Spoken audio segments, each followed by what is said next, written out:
અમદાવાદ શહેર પોલીસની પ્રશંસનીય કામગીરી સામે આવી છે। વર્ષ 2024 થી કુલ 276 બાળકોનું રેસ્ક્યુ કરવામાં આવ્યું। ગુમ થયેલા 33 બાળકોને શોધીને પરિવાર સાથે મિલન કરાવવામાં આવ્યો છે। બાળ મજૂરી વિરુદ્ધ 33 જેટલા કેસ દાખલ કરવામાં આવ્યા છે।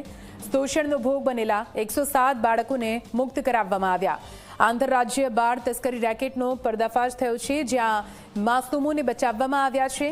ભીખ માંગતા 67 બાળકોને મફત મુક્ત કરાવી શિક્ષણ આપવામાં આવી રહ્યું છે। મહિલા સેલ, શી ટીમ અને ક્રાઇમ બ્રાન્ચે 1 મહિનો આ ખાસ ઝુંબેશ ચલાવી છે। ઝુંબેશ ચલાવી જીપી એક્ટ હેઠળ 57 કેસ નોંધ્યા। વર્ષ 2026માં એન્ટી બેગિંગ ડ્રાઈવમાં 40થી વધુ દરોડા પાડી 60થી વધુ બાળકો અને 89 વયસ્કોને રેસ્ક્યુ કર્યા છે।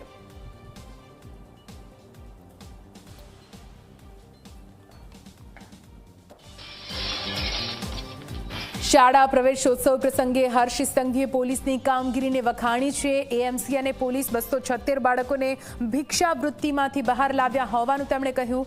એએમસી અને ગુજરાત પોલીસને દિલથી સલામ, હર્ષ સંઘવીના શબ્દો। વધુમાં તેમણે કહ્યું કે આ પ્રસંગ બાળકો માટે જીવનનો બીજો જન્મ જેવો છે। 33 બાળકોનું પુનઃ પરિવાર સાથે મિલન પણ કરાવવામાં આવ્યું છે।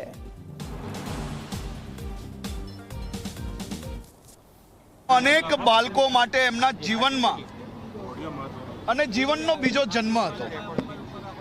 આજે અમદાવાદ શહેરમાં ખાસ કરીને અમદાવાદ પોલીસ દ્વારા ચલાવવામાં આવતી ભિક્ષા મુક્તિ અભિયાન દરમિયાન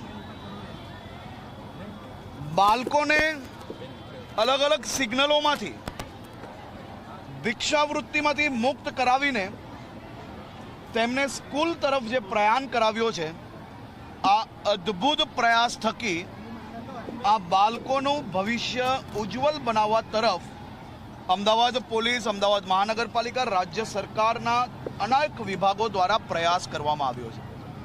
તપાસીને બાળકો ભણી રહ્યા છે કે નહીં, એ બાળકોને કોઈ પ્રકારની હેરાનગતિ નથી ને, આ બધી તપાસ પોલીસ દ્વારા કરવામાં આવે છે અને આ બાળકોનું ઉજ્જવલ ભવિષ્ય બનાવવા માટે જે જે સંકલ્પ પોલીસે લીધો છે તે અદ્ભુત છે।